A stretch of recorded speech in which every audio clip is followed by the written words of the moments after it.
Hello, Fabius here. Have you ever wondered what would happen if Germany didn't research anything in World War II? No? Either way, that's what I'm going to find out. The challenge is quite simple. I cannot use any of my research slots to research anything, Lend-leasing equipment is forbidden, and I can't license the production of other countries' equipment. And if that sounds interesting to you, please like and subscribe, and let's get into the challenge. Well, my initial idea is Spanish Civil War might be smart to participate in, because then I can get some experience. I think experience will be quite important, because the weapons will suck, but I can produce a lot, I think. The thing is, I can't research, so I can't use experimental facilities. We got some 1936 infantry equipment, the modern trucks, the armored cars. I guess I have to produce some, because it's better than nothing, I guess. And as support equipment, I got engineer companies and recon companies. Let's take a look at the airplane designs. So this is horrible. This is better. So for start, I think I'm going to spam some air. This won't be that much improved. It's hard to improve this. Heavies, I don't even think it's worth building 1934 heavy tanks, because we have the improved light tank. Yeah, I don't know, because the gun sucks. It's like a close support gun for a heavy tank. My initial thought is building light tanks, because the production cost is really low compared to this monster, but the gun sucks. Like, this is a close support gun, and as soon as I add an actual heavy cannon, the reliability is horrible compared to the light tank, which could be improved in some ways, I suppose. I think I'm going to leave that for now, and just focus on what we have in front of us right now. So we got some anti-air support equipment, and I think infantry equipment will be pretty easy to build, since I can't research more infantry equipment. It will just stockpile. Of course, it would be nice to have maintenance companies, because then I could capture more equipment, but yeah, that's not really possible here. Of course, armored cars, I don't know, like, I've never really used armored cars, to be fair, and I don't think this is going to be a time for it. So let's get the army sorted. So I actually think I want to be sending maybe my tanks or get some mountaineers to send to Spain. But for now, let's just wait for the Spanish Civil War to begin. Let's do Führerprinzip. So let's just organize the elite. Of course, there's not much to organize, but at least it's something. These research bonuses are completely useless to me, but I think we're going to go with the Gestapo, because intelligence can be pretty smart to invest in here. You can get a lot of both defensive but also offensive bonuses overall from using intelligence agencies. So my plan is to improve relations with nationalist Spain, and then get an early war economy or something like that. As I'm looking into industrial concerns, some of these are useless, because the research bonuses are, of course, not that use, but the construction speed is quite important. It feels so weird seeing this icon, because I think for most players, when you see this, you just click it, and then you instantly research something. It's like an instinct. So now the Spanish Civil War has broken out. This is the tank design, or the division. Of course, I will change it by adding more tanks and motorized infantry. One bad thing is that the tank in itself is quite expensive, but I still think the speed and the reliability is quite good, so it's not the best thing I got, but it's at least something, and this one is going to be sent to Spain. So what I'm going to do is I'm going to convert one tank division to a motorized, and I'm going to send one Manstein to Spain, along with some fighters. So now we have 2 tank divisions in Spain, and I think they're going to be quite effective. My plan in Spain is initially to take the northern part, and when I'm done with that, I'm going to push right into Madrid, mostly because there's a lot of railways here and a pretty good supply, and not many mountains, like in the northeastern part. What I'm also going to try to do is to improve relations, so I can send an attaché and then convert war contract, which is pretty good. The fighter plane design I'm going to use is quite basic, and it looks like this. And the tactical bombers look like this. As we can see, the air is doing decently. We're not killing anything really, and they're not really killing anything of ours. So what I'm going to do is make an artillery version of my light tank, and I could also make an anti-air version if I wanted to, then add it to infantry divisions, but we'll see. So I'm going to produce some Vespes. Now I'll send an attaché, of course accept. For this challenge, this part of the focus tree will be really important. I have thought about doing Prussian Legacy instead of the Panzer Doctrine, because you get some nice buffs and bonuses, especially to infantry attack, and I think I'll rely a lot on infantry instead of tanks. So yeah, that's the idea.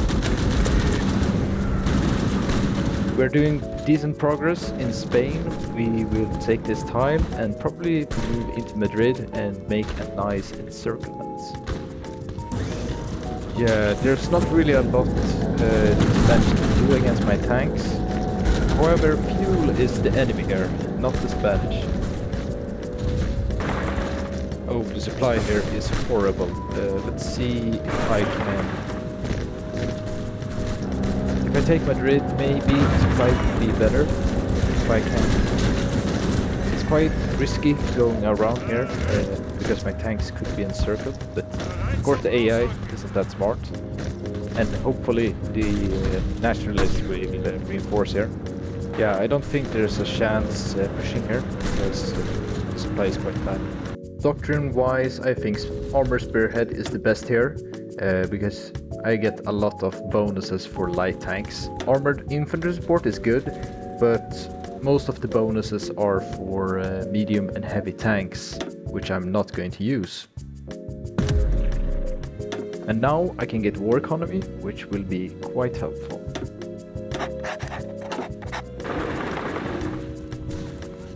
You know what, I'm going to try to encircle this by taking Madrid.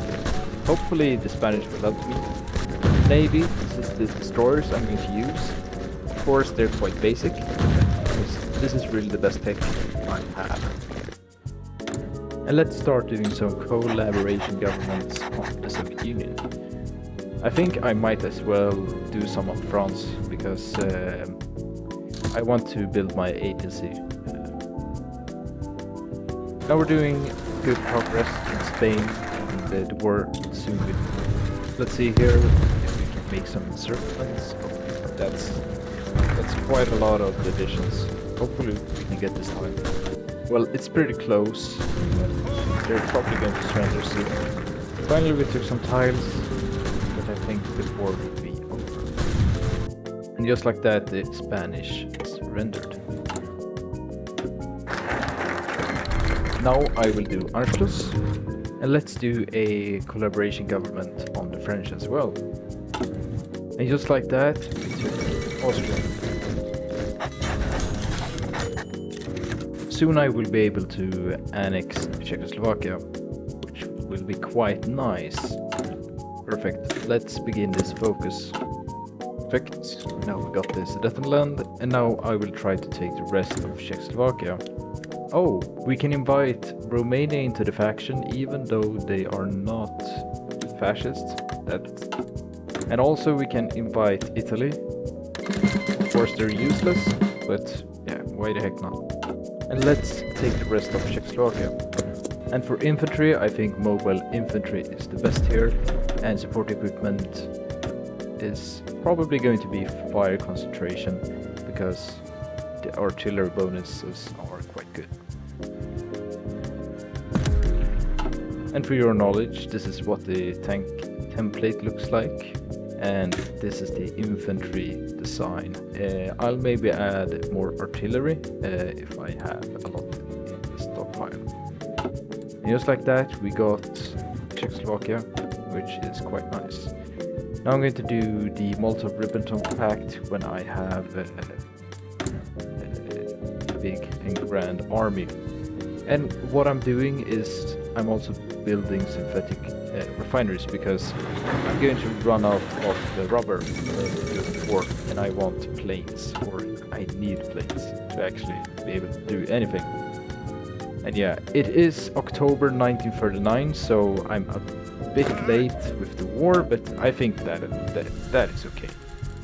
And now I'm going to do Danzig or war.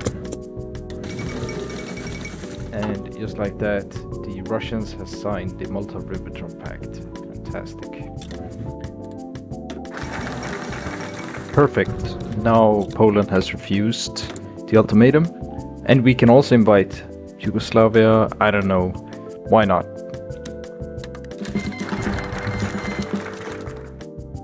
So let's invade Poland.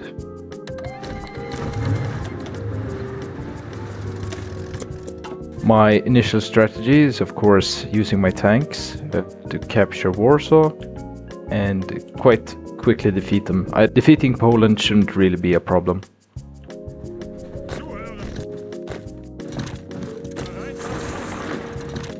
We got some encirclements. Let's just clean this up.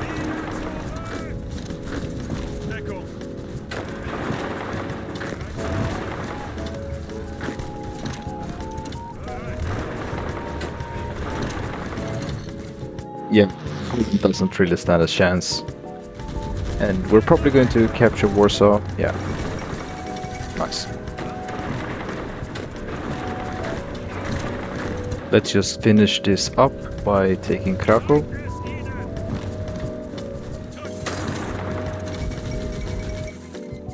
And with Poland taken care of, let's move into the Benelux. My initial plan is taking Netherlands and then moving on to Belgium and then taking Paris. And let's also give half of Poland to the Soviets. And let's invade the Netherlands.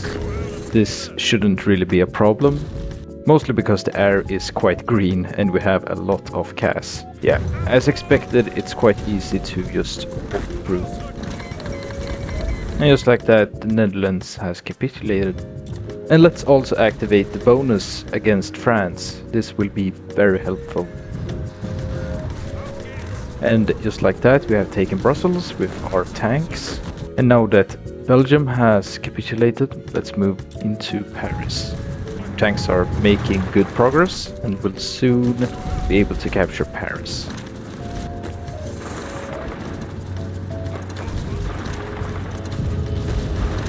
And of course I also had to do a Dunkirk, because why not? And now we have Paris. So hopefully the French will surrender. Let's take a look here. Yeah, 100%. Perfect. Let's establish Vichy France.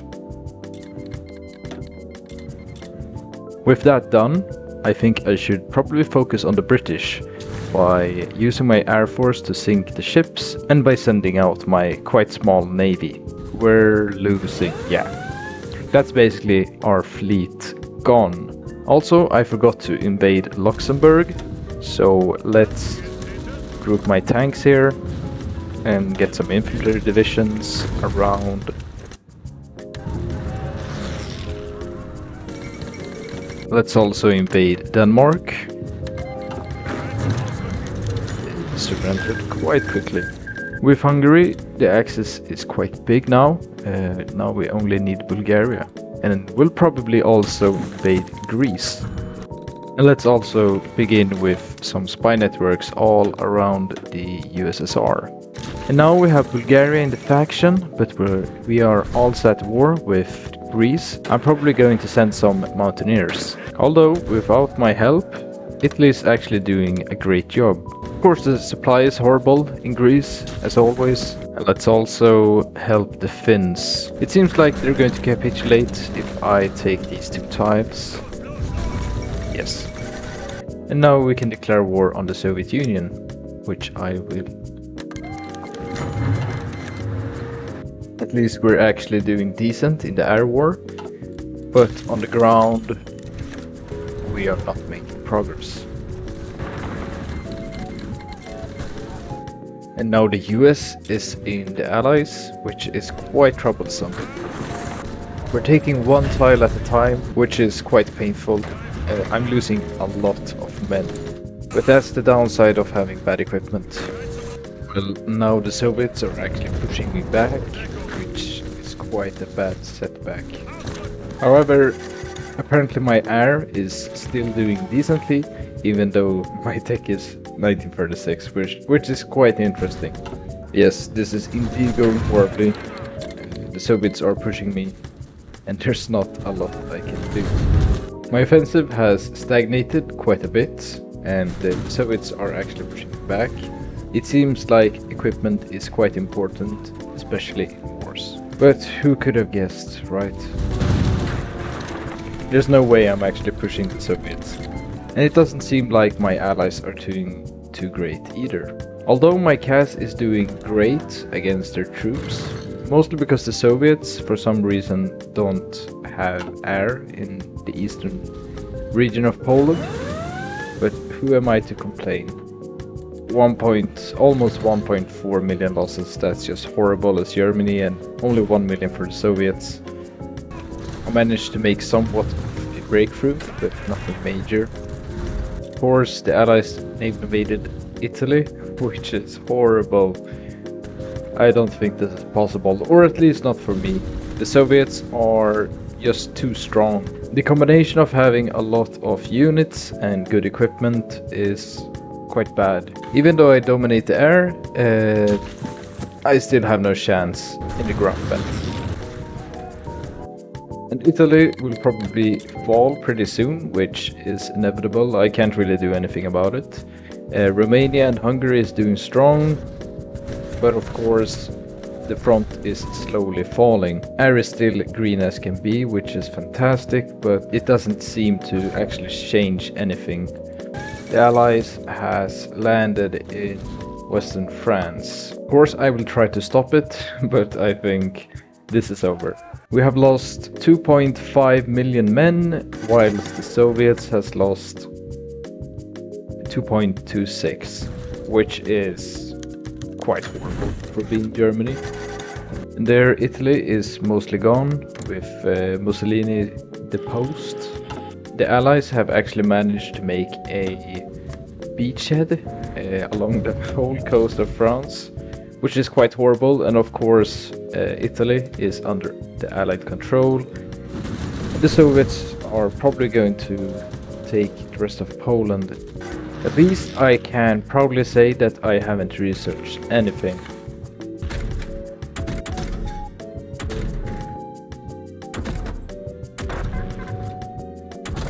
On a positive note, the Soviet Union only has 1,000 airplanes.